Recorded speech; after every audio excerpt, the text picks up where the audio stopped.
Šiandien svarbiausios naujienos atkeliauja iš Ukrainos. Čia Rusijos pajėgos pradeda atakas nuo sienos link Sumų. Miškui keičiant judėjimo ir maskavimosi galimybės, formuojasi naujas mūšio laukas, kuris gali atverti tiesioginį kelią į miestą. Rusijos pajėgos persigrupuoja ir koncentruoja dalinius pasirinktose atkarpose, kad išlaikytų puolimo spaudimą vietiniais prasiveržimais ir žvalgomosiomis atakomis, o ne bandytų iš karto įvykdyti plataus masto proveržį.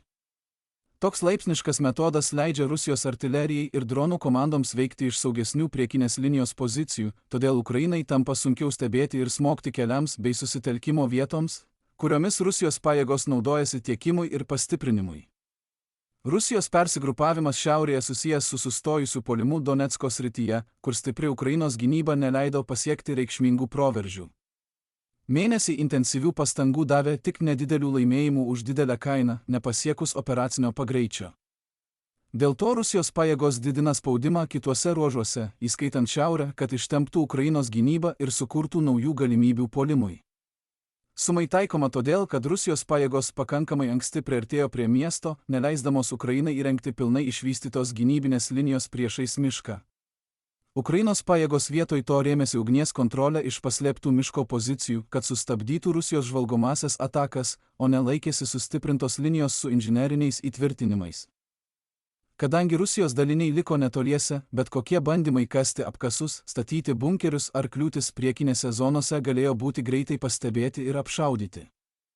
Žemės darbų technika ir sujudinta žemė palieka aiškius pėdsakus, kuriuos dronai lengvai aptinka, todėl statybos tampa itin pažeidžiamos smūgiams. Dėl to didelės miško pakraščio dalys lieka be nenutrūkstamos įtvirtintos užtvaros, paliekant mažiau fizinių kliūčių, galinčių sulėtinti įsiskverbimą. Rusijos pajėgos pirmiausia koncentruoja pėstininkų ir dronų dalinius pasirinktose linijos atkarpose, toks pajėgų telkimas leidžia jiems daryti spaudimą iš kelių krypčių vienu metu. Ukrainos daliniai tada turi išsisklaidyti, kad reaguotų į šias grėsmes, o tai sumažina gynybos tankį bet kurioje konkrečioje vietoje. Taip atsiranda spragų ir silpnai stebimų zonų, kurias Rusijos pajėgos gali išnaudoti. Kai šie įėjimo taškai nustatomi, Rusijos daliniai gali judėti į mišką per pakraščio kaimus ar neuždengtas atkarpas ir įsitvirtinti paslėptose vietose.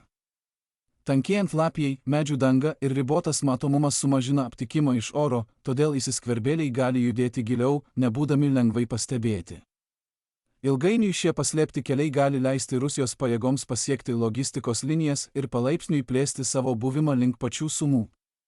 Miško pranašumas svarbus, nes dronai paprastai yra pagrindinis Ukrainos gynybos išlyginimo įrankis, leidžiantis gynėjams aptikti ir smogti Rusijos daliniams dar prieš jiems pasiekiant susitelkimo pozicijas. Tankiuose miškuose pavasarinė lapija blokuoja matomumą ir sutrumpina aptikimo nuotolį, todėl Ukrainos dronai tampa mažiau veiksmingi, o Rusijos kiekybinis pranašumas įgauna didesnę reikšmę. Miškai paprastai palankesni gynėjams, tačiau ši pusiausvyra keičiasi, kai teritorija per didelė, kad ją būtų galima pilnai stebėti, o Ukrainai trūksta pakankamai karių, kad padengtų visus priėjimus. Įsiskverbėliai tada gali apeiti fronto pozicijas ir kelti grėsmę keliams, kuriais Ukraina gabena amuniciją ir pastiprinimą. Tai kelia pavojų, kad Ukrainos priekiniai daliniai gali būti izoliuoti, nes tiekimo ir atsitraukimo keliai tampa nesaugus. Rusijos pajėgos tuomet gali įrengti pasalas užnugaryje, priversdamos Ukrainos dalinius palaipsniui trauktis, kad nebūtų atkirsti ir sunaikinti. Vis dėlto Ukraina vis dar turi pranašumų, kurie, tinkamai išnaudoti, gali užblokuoti prieimo taškus prie Sumų.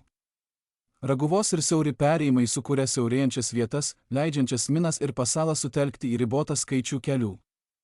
Ukrainos pajėgos taip pat turėjo mėnesių laiko išstudijuoti vietovę, todėl gali nustatyti tikėtinus įsiskverbimo kelius ir įrengti paslėptas gynybinės pozicijas gilumoje. Gynybinius įtvirtinimus, bazes ir ugnies pozicijas lengviau paslėpti po miško dangą, todėl sumažėja rizika būti pastebėtiems Rusijos dronų žvalgyboje.